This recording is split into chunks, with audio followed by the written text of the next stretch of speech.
on this Saturday night, dodging questions. Like I said, I'm not going to get into it further. The Prime Minister stays tight-lipped about alleged foreign interference in Canadian politics and about India's alleged involvement in the murder of a Canadian citizen in BC. From all accounts, this should not have happened, but it did. High and dry. The city of Calgary declares a state of emergency over its escalating water supply crisis. A birthday parade fit for a king. And she handled it with such grace and poise. Princess Kate celebrates King Charles in her first public appearance since her cancer diagnosis. And Oilers fans keeping hope alive. Who's your favorite team? Oilers. As Edmonton faces the threat of elimination tonight in the Stanley Cup Finals. Global National. Reporting tonight, Tracy Tong. Good evening and thank you for joining us. We begin tonight in the mountains of Switzerland, where the Prime Minister and his entourage are attending a major international summit on bringing peace and stability to Ukraine. The trouble is, the leaders of China and Russia are both skipping the event, as is U.S. President Joe Biden. So it's unclear if the summit will be able to accomplish anything of significance without those world powers present. We'll have more on that in a moment. But we begin with domestic questions trailing the Prime Minister about alleged foreign interference in Canada by countries like China and India. Those questions coming in the wake of a damning report that points to some members of Parliament engaging with foreign states, sometimes wittingly. As Mackenzie Gray reports, the Prime Minister is not volunteering any specifics about the findings of that report. Even in Italy, the Prime Minister couldn't escape questions over foreign interference. Speaking with journalists for only the second time since a report went public alleging some parliamentarians were semi-witting or witting participants in alleged foreign interference, Trudeau refused to say if any of those MPs are Liberals. The issue of foreign interference is one that this government has taken incredibly seriously since 2015. We brought in the National Security and Intelligence Committee of Parliamentarians over the objections of the Conservative Party. That committee, dubbed NSICOP, made of parliamentarians from all parties who alleged the accused MPs partook in potentially criminal and deeply unethical behavior. But Trudeau seemed to dispute that, echoing similar comments made by the Public Safety Minister, who believes the committee did not properly interpret some of the thousands of pages worth of intelligence provided to them by national security agencies. We made clear some of the concerns we have with the way the NSICOP drew its conclusions. I think that is an important part of the process. Despite the dismissal, Trudeau did not provide any examples of what he found to be inaccurate with the report or give additional information about what he knows of the allegations. I learned a lot from reading this. Unlike what the leaders of the Green Party and NDP have done, both saying their MPs are not named in the report, with Jagmeet Singh being more alarmed after reading the unredacted version. What they're doing is unethical. It is, in some cases, against the law, and it is indeed, they are indeed traitors to the country. The government refusing to release the names of those parliamentarians, calling the idea reckless. We know the Chinese tried to do in the last two federal elections. It's mind-boggling that not more has been done to counter that. But it's not just China. The report also calls out India for frequent interference. The Prime Minister wouldn't say if he raised that during a meeting yesterday with the Indian Prime Minister at the G7, or if he brought up allegations that agents of the Indian government were involved with the murder of a Canadian Sikh activist in Surrey, BC. I'm not going to get into the details of this issue. There's important but sensitive issues that we need to follow up on. Well, Mackenzie joins us now from Surrey, Switzerland, where the Ukraine Peace Summit is underway. Mackenzie, Russia isn't there, China isn't either. So what are we expecting from this summit? Yeah, Tracy, Justin Trudeau is representing one of nearly 100 countries here at the Ukraine Peace Summit in Switzerland, and he might be one of the biggest name leaders to attend, which is a problem for Ukrainian President Volodymyr Zelensky, who was hoping for the big names in international politics, but they didn't come through. Joe Biden sent Kamala Harris instead. India, Turkey, Saudi Arabia all didn't send their top person, and China didn't show up at all, saying they're not coming because Russia wasn't invited. So those developments make the chances of any kind of serious breakthrough a minimal possibility. But despite that, Justin Trudeau is trying to rally support to put pressure on Russia to return thousands of Ukrainian kids that have been kidnapped and resettled inside of Russia, an initiative, Tracy, that Zelensky has already publicly thanked Trudeau for. All right, Mackenzie Gray reporting in Switzerland for us. Thanks, Mac. Well, with MPs dealing with the fallout of NSICOP's bombshell report and the different conclusions from those who have read it, it's clear foreign interference remains a top issue in Ottawa. And that includes its impact on Canada's armed forces. Our Ottawa Bureau Chief, Mercedes Stevenson, sat down with Canada's top soldier, General Wayne Eyre, to discuss how the military is also a target. Mercedes. Tracy, General Wayne Eyre has been tasked with seeing the Canadian Armed Forces through some of the most challenging times in the institution's history. Appointed during the sexual misconduct crisis, Eyre has been in the commander's seat throughout COVID, domestic disasters, and all that while simultaneously dealing with wars breaking out in Europe and the Middle East. There's been one topic that's been dominating the headlines that we've heard relatively little about from the military, though. That's foreign interference. This week on the show, as Wayne Eyre prepares to retire, he says the Canadian Armed Forces are being targeted by foreign interference, too. Are you concerned about your members being targeted for foreign interference by other countries? Yes, absolutely. We know we are a target. We know our members have some coveted information, some skills, experience, and so it's something we have to be very much on the lookout for. This is real. The threat is real, and often in Canada we are naive to the security challenges we face. You know, it's very different when I travel to other parts of the world where the sense of insecurity is visceral. You know, go to Eastern Europe. You know, I was recently in Estonia and Latvia, and the sense of insecurity due in large part to living memory of being occupied, and then seeing the vicious war crimes occurring in Ukraine, the forced deportation of tens of thousands of children, the rapes, the killings. They don't want that to happen. And so they have that sense of insecurity. We've been relatively isolated here, thankfully, in this country, protected by 3 oceans and a superpower to the south. Well, security is becoming global. We live in a globally integrated threat environment, and we need to be prepared for it. How much faster do we need to move in order to be prepared for it? Well, the marker I put down with the team is the end of this decade, beginning of the next. And you can watch more of Mercedes' conversation with General Wayne Eyre tomorrow morning on the West Block, right here on Global. In the Middle East, 8 Israeli soldiers were killed in a blast in southern Gaza this morning, making it the deadliest attack on Israeli forces since January. אזרחי ישראל, היום שילמנו מחיר קורע לב נוסף.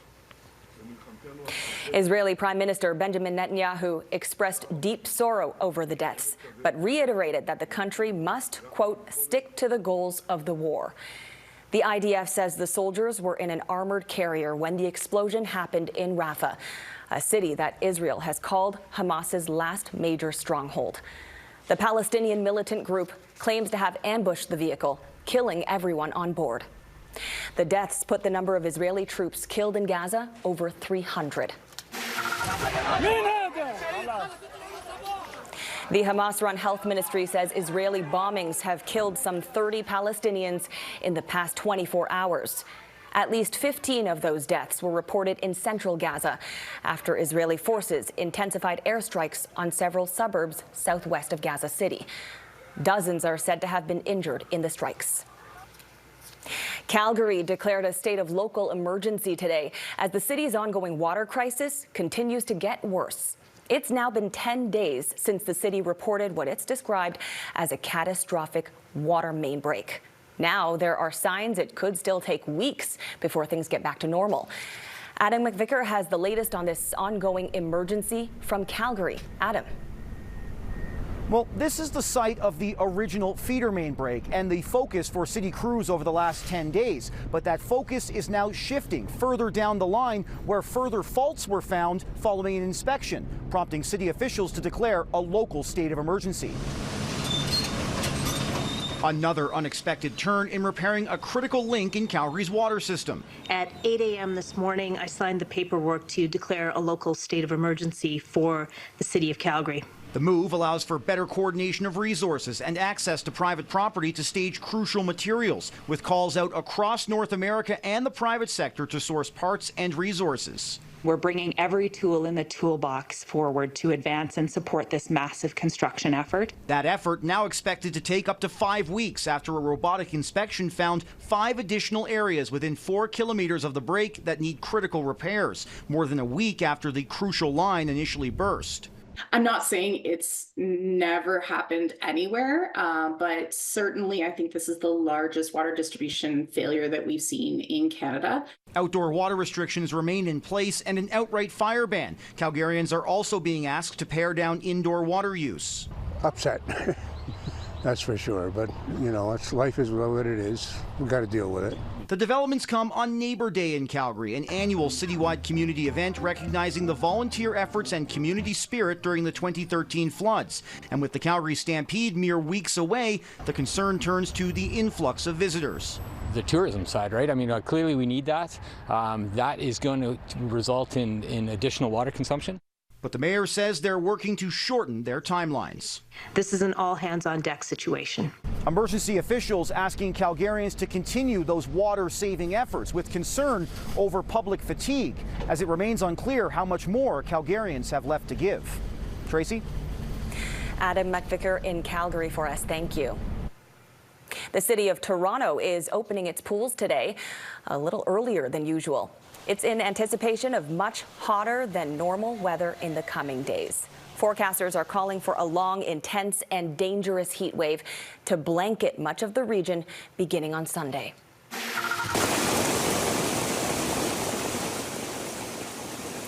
It was a completely different picture on Canada's west coast, at least today. This is White Rock, BC, earlier this morning, as intense hail made mid-June look more like mid-February.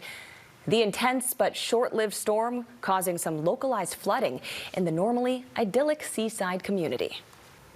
Beating the heat at the Hajj.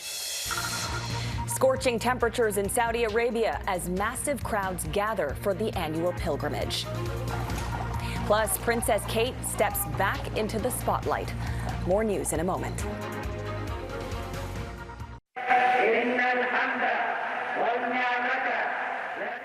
An incredible sight as throngs of people, pilgrims, gathered at a sacred hill outside Mecca in Saudi Arabia.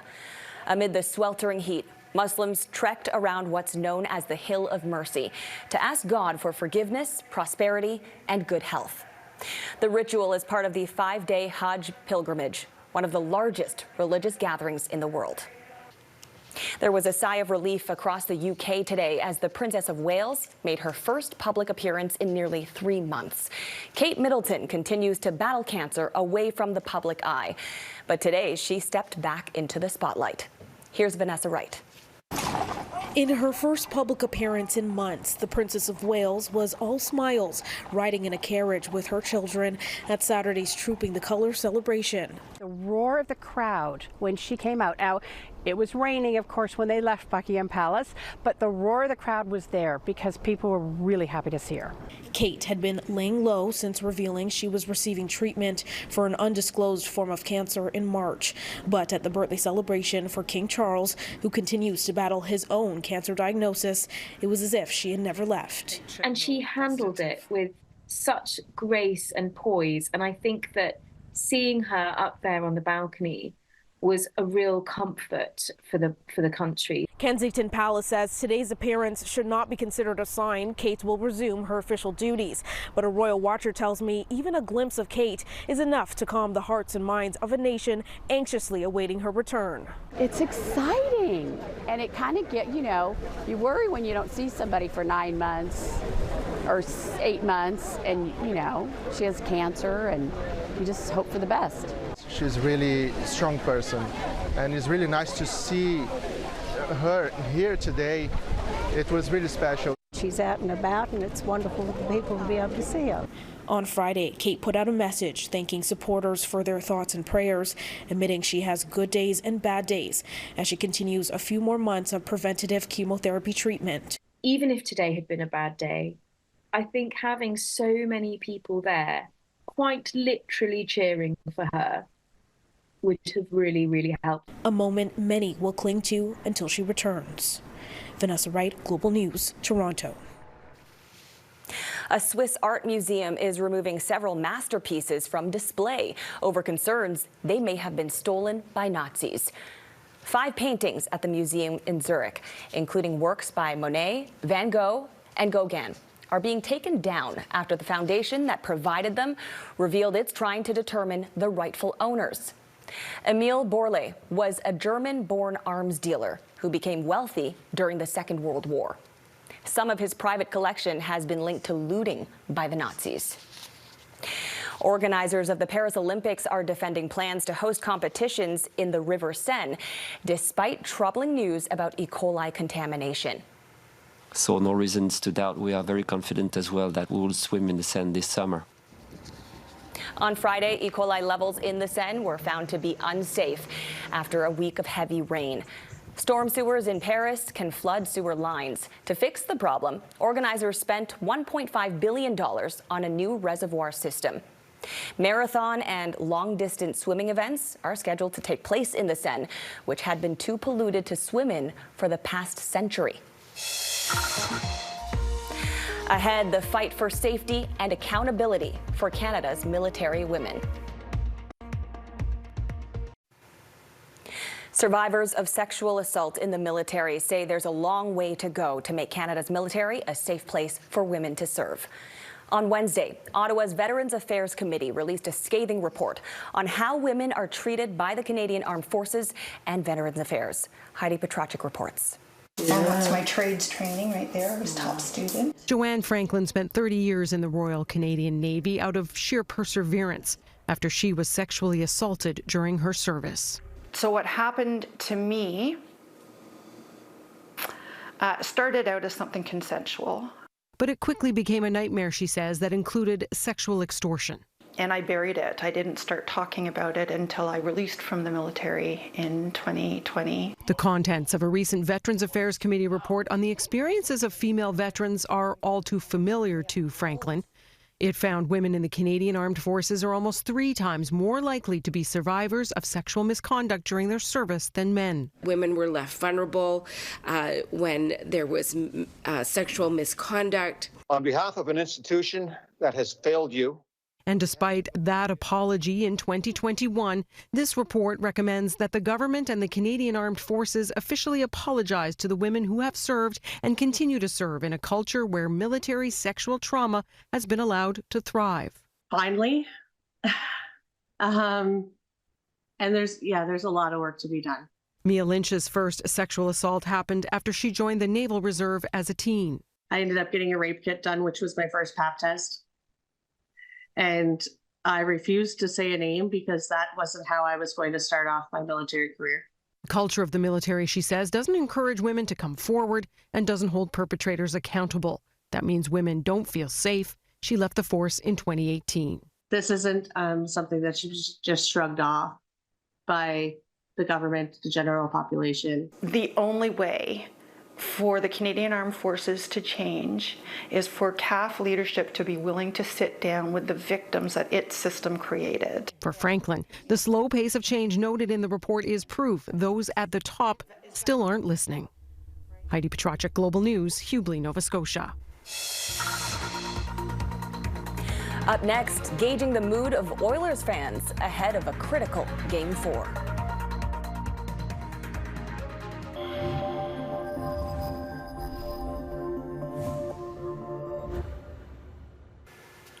It is do or die for the Edmonton Oilers tonight for Game 4 of the Stanley Cup final against the Florida Panthers. There is plenty of anxiety, but there is also some hope. And Jeff Semple is in Edmonton with more on how those fans are feeling. Jeff.